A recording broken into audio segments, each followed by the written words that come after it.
Listening to the Jake Asman Show on the Sports Map Radio Network. Presented by Rocket Mortgage. Live from the O'Reilly Auto Parts Studios, here's Jake Asman. We waste no time with our next guest. She's one of the great handicappers when it comes to all sports betting, but specifically the upcoming NFL season. You can watch her every morning on SportsGrid hosting the morning after. Her nickname is the Prop Queen. She is Ariel Epstein, and she joins us right now on our progressive guest line. Ariel, appreciate the time here on a Saturday. How are you? Hey, Jake. Thanks for having me on. Glad that our shows finally have reached a point where I can come on one of yours. That is true. And, now I got to have you on my local show here in Houston for some handicapping advice. How about that? That works for me. Whatever I could do to help give out some winners, it's all I really want to do. All right, so let's start with the preseason, right? There's a lot of people that go, oh, what are you doing betting the NFL preseason? But there are a lot of people that say, well, hold on. You actually could get some really nice numbers if you're going to choose to bet the preseason. So what's your strategy if you plan to bet any of the NFL preseason? I have two strategies. One is finding the trends where these head coaches actually care about preseason. Some don't, some do. For example, the head coach of the Rams, Sean McVay, and also now one of his people on his tree, who's the new Chargers coach, and Brandon Staley, they don't believe in the preseason to the degree that they don't like to play a lot of their starters. They don't really put any of their actual playbook into play. They just really coast. The Ravens and their head coach, John Harbaugh, well, he really does care about the preseason. He said it just in practice like last week. He said, I like the preseason because it helps us get a good start to the regular season. He'll talk about how they got their 6-2 recently in the month of September when they play in the preseason. And Harbaugh hasn't lost a preseason game since 2015. Now, the lines moved against them today, but I bet the money line for the Ravens. The other strategy that I have, aside for just looking at coaching trends and which coaches care and which don't, I also and I look to the quarterback competition too, like we're seeing right now in Minnesota. You're seeing in Jacksonville, there's quarterback competition. But then there's also the really smart guys, the smart handicappers who have been doing this for so many years.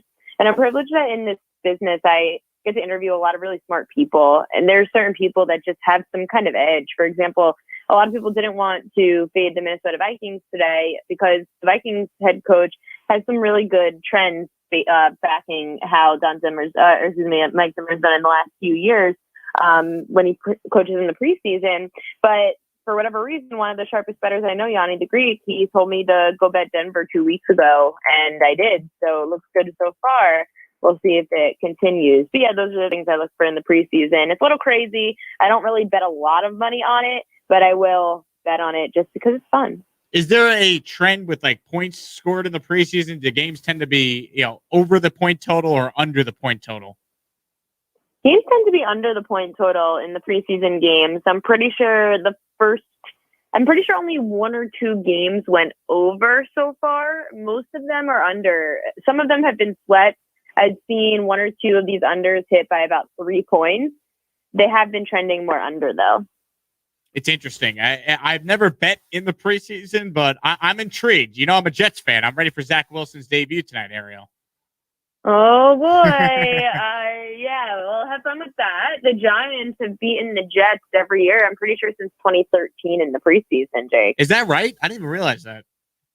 Yeah, I was looking at the trends because my co-host, Ben Stevens, on the morning after, he actually really liked the Giants going into the game. And I looked back at the trends. I said, okay, the only thing that we really have here is we know that the Giants and Jets play each other every preseason. Now the question is who's been winning those games, and it's been the Giants. Then you also look to, last year this team did have the same head coach. They had Joe Judge. They know how to play under him. And even though we're probably not going to see Daniel Jones this preseason, at least we know we're not seeing him tonight.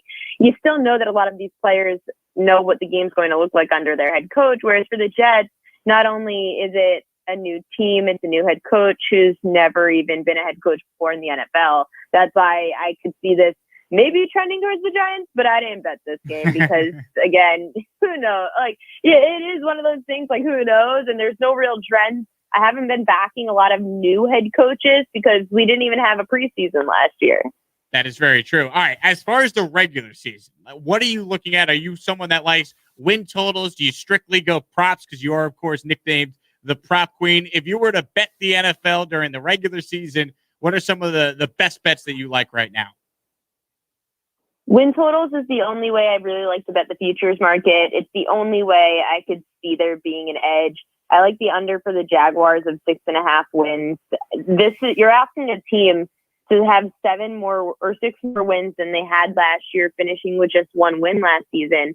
You're asking a first-year NFL head coach in Urban Meyer, a first-year quarterback in Trevor Lawrence, first-year running back, completely new system, a team that was absolutely atrocious last year with 1 win.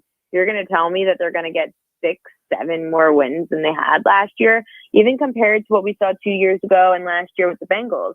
Same situation. 1-win team 2 years ago, first pick in the draft is their quarterback of the future, Joe Burrow. And yeah, even though he tore his ACL, that team wasn't going to win more than 4 or 5 games. And their win total, pretty sure, was 5.5, 6.5 also. It's just very tough in the NFL to go from a 1-win team to 6-7 wins or to a 7-win team. So I'm going to say under for the Jaguars. 6.5 is my favorite futures bet of the preseason. Is there any difficulty just trying to figure out the handicaps now for all these teams, knowing that there's an extra regular season game? I see some of these win totals. I'm like, why is this so high? And then I remember, oh, well, there's 17 games now in the season. I have not fully gotten used to the 17-game season yet. Yeah, it's interesting because you have to adjust your numbers, not only just to the win totals, to also a lot of these props that are the season-long props. You could go and bet passing yards props, rushing yards prop, receiving yards props for all of these different quarterbacks, wide receivers, and running backs. Yet you have to factor in, even though all of these games for the last however many years have been because of 16 games, and now you have to factor in, oh, that total's a little high, but that total's a little high because there's an extra game. So you have to try to figure out the math that way. That's why betting unders is still fun, because you could find numbers and be like, wow, that's way too high of a number. I'm going to bet the under. For example, your quarterback of the Jets, Zach Wilson, I was saying the under for his passing yards prop season long intrigued me. I don't have the numbers in front of me, but it intrigued me because the number that FanDuel set, Wilson never hit in college. Sam Darnold never hit that number when he was in a Jets uniform for all 3 years. Now you're going to tell me that a rookie is going to hit that over? They're so much better, though, is the only thing I would say. Thankfully, they have one more. Okay, so they have Corey Davis. They had no receivers last year that had over 800 receiving yards. They had Adam Gase. They now have Elijah Moore, Keelan Cole, Denzel Mims, hopefully healthy for year 2. I think the Jets are going to win. Keyword, hopefully. It is everything with the Jets is hopefully, but they cannot be any worse than they were last year. I'm as big of a Sam Darnold fan as anyone, and I just know Wilson with better offensive line protection, which they now have, thank God, and better receivers, thank God, and Salah, who's not Gase. There's no way that they're going to be as bad as they were on offense. Hey, I'm not saying that they're not going to be any. I'm not saying that they're going to be worse. I'm just telling you that based on the passing yards prop I saw, yep, I would not bet it over. What was the range on it? How low was it, or how high was it? I could pull it up for you right now. I don't want to guess the wrong number. There's so many numbers that go on my head these days. Player props, passing yards. Wait, that's passing touchdowns. Okay, passing yards props for Zach Wilson, 3,850.5. I'm going over. Why not? Oh gosh, just find something else to bet an over on for your Jets. That's true. Why don't you put $1? Put $1 on the Jets to win the Super Bowl. What? I dare you. Oh, okay. What is it at? What are the latest Super Bowl odds right now? The Super Bowl odds currently on FanDuel have the New York Football Jets at 120 to 1. They are the third longest odds on FanDuel, tied with the Bengals and the Jaguars. The Lions have worse odds at 180 to 1, and the Texans are at 250 to 1. But if you put a $1 bet on your Jets to win the Super Bowl, you'll win $120. Easiest $120 I'll ever win, Ariel. Easiest waste of $1 you'll ever have. We're talking, of course, to Ariel Epstein. She's a host on SportsGrid. You can follow her on Twitter at Ariel Epstein. She is the prop queen. That is her nickname. So let's talk some props, Ariel. What are some of your favorites now that you recommend every football fan that's going to be wagering during the NFL season to place right now? Well, so to place right now, futures bet wise or game by game props that I like to look at? What is more of your go-to? Do you usually go game by game, or you have some future ones that you could reel off right now? I love to go game by game more than I really like to bet futures bets. So game by game, the things that I would tell bettors to look for I would say to go and look for the pass attempts props. I think that those are really intriguing. If you look to teams that have really struggled with run games, for example, last year, and it's going to be different this year because the Steelers have their rookie running back, Najee Harris.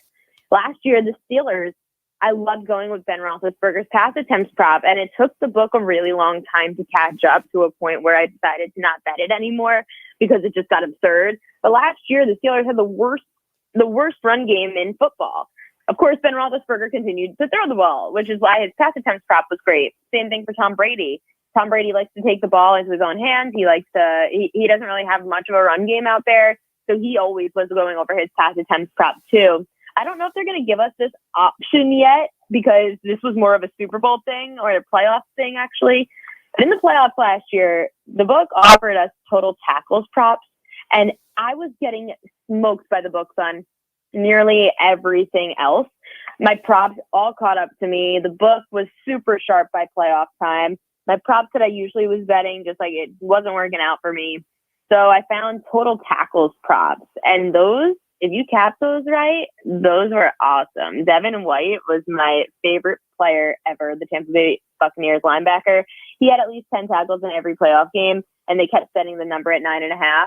They never adjusted. So we continued to cash on Devin White total tackles props. But I would say to definitely look at the pass attempts props and also keep an eye on a lot of these young running backs. Last year, I was able to take advantage of James Robinson of the Jaguars for about 4 weeks of the year. It was like 2-3 weeks in. We had enough of a sample size. His prop was always like 40, 50, 60 yards lower than it should have been.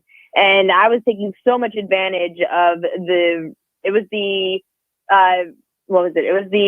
receptions plus rushing yard. It was the receiving plus rushing yards. And I was just able to take advantage of James Robinson's numbers. So those kinds of rookie running backs that the book may not catch up to yet, try to see if you can get ahead of the market. Ariel, finally, when you look at the teams that have a legitimate chance to win the Super Bowl, is there a team that you think has great value that it is? So I guess you're already giving up on the Jets, Jake. Is that what I'm hearing? Look, if the Jets win 6 games, they would have tripled their win total. I will take that right now. So I have given up on them, yes, but I am expecting an improved team. But as far as value on a team that can actually win the Super Bowl in 2021, do you have a team in mind? I've been all in on the Buffalo Bills, 12-1, third best odds, still good value though to win the Super Bowl. The Chiefs at 5-1, the Bucs at plus 650. I have no interest in trying to bet on teams to repeat or make it to a third straight Super Bowl. I'm going with the Bills at 12-1, even though it's not the longest of long shots. It's still good value, and the more the Bills win this year, and one of the worst divisions in football, the more that those odds are going to get shorter and shorter. The Bills had one of the best offenses in football last year. They had one of the best defenses 2 years ago. Their head coach is Sean McDermott, who's a defensive-minded coach. If he just gets his defense to be where it was 2 years ago, you're going to have such a versatile, well-rounded team. The Bills' offense, too. I mean, Josh Allen took a step up last year with his number one wide receiver, Stephon Diggs. Now the question is, can they get the run game going? You know, they had Akers, they had Zach Moss, and he got hurt last year. And can they establish the run more than they did with Singletary? So those are the questions that I have about the Bills. Yet if they figure out the run game the way that they should, and if they get their defense together, which I think will be more improved this year, then the Bills at 12-1 is the team that I see the most realistic and best value to go win the Super Bowl. The other teams, I'm just not as high on right now. Ariel, great stuff. Thank you for making some time here on a Saturday. Enjoy the rest of your weekend, and good luck to your football team, the Ravens, as they try and win yet another preseason game, because they never lose in the preseason. Knock wood. The line's moving against them right now, so I'm hoping that things pan out for us. So thanks. Ariel Epstein with us there from SportsGrid, does a great job. Host of the morning and after. She could be found on Twitter at Ariel Epstein. She joined us on our Progressive Guest Line. Drivers who save at Progressive save over $750 on average. We wrap up our show for a Saturday next right here. Jake Asman with you on Sports Map Radio. Pushing the odds with Matt Peralt. Look, you could say